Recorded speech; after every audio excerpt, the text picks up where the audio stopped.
بسم اللہ الرحمن الرحیم نحمدہ ونصلی علی رسولہ الکریم اما بعد فاعوذ باللہ من الشیطان الرجیم بسم اللہ الرحمن الرحیم۔ سامعات محترم، آج کے سبق میں بیشتی زیور کے صفحہ نمبر 55 پر وضو کو توڑنے والی چیزوں کا بیان پڑھیں گے۔ مسئلہ نمبر 1، پاخانہ، پیشاب اور ہوا جو پیچھے سے نکلے اس سے وضو ٹوٹ جاتا ہے۔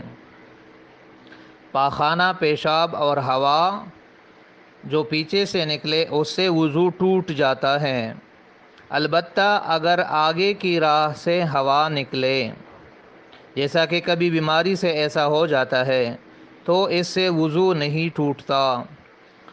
یہ ایک مسئلہ ہو گیا۔ اسی کے اندر دوسرا مسئلہ ہے، اور اگر آگے یا پیچھے سے کوئی کیڑا جیسے کینچوا یا کنکری وغیرہ نکلے تو بھی وضو ٹوٹ گیا۔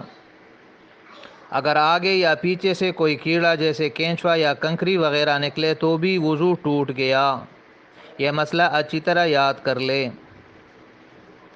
مسئلہ نمبر 2، اگر کسی کے کوئی زخم ہو، اس میں سے کیڑا نکلے یا کان سے کیڑا نکلے یا زخم میں سے کچھ گوشت کٹ کر گرے اور خون نہیں نکلا تو اس سے وضو نہیں ٹوٹا۔ یہ مسئلہ اچھی طرح یاد کر لے۔ اگر کسی کے کوئی زخم ہو، اس میں سے کیڑا نکلے، یا کان میں زخم ہو اور اس سے کیڑا نکلے، یا زخم میں سے کچھ گوشت کٹ کر گرے اور خون نہیں نکلا تو اس سے وضو نہیں ٹوٹا۔ مسئلہ نمبر 3، اگر کسی نے فسد لی یعنی حجامہ کیا، یا نکسیر پوٹی یعنی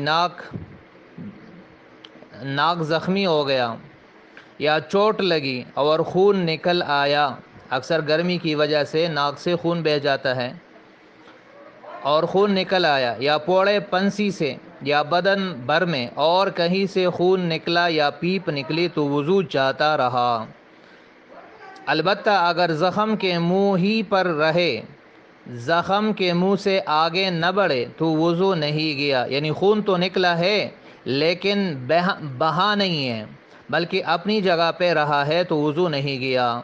تو اگر کسی کے سوئی چبھ گئی اور خون نکل آیا لیکن بہا نہیں ہے تو وضو نہیں ٹوٹا، اور جو ذرا بھی بہہ پڑا تو وضو ٹوٹ جائے گا۔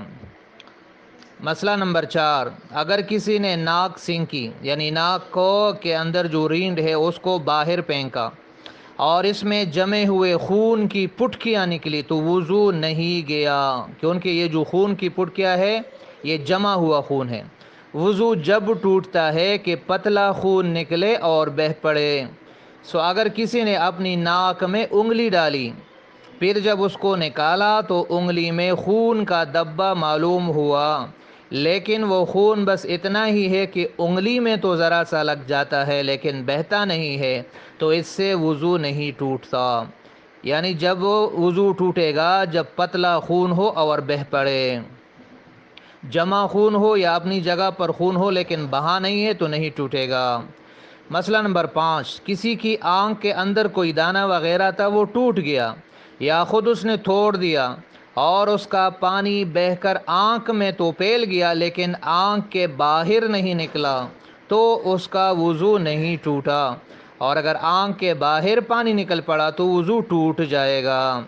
اسی طرح اگر کان کے اندر دانہ ہو اور ٹوٹ جائے تو جب تک خون پیپ سوراخ کے اندر اس جگہ تک رہے جہاں پانی پہنچانا غسل کرتے وقت فرض نہیں ہے، یعنی کان کے اندر یا آنکھ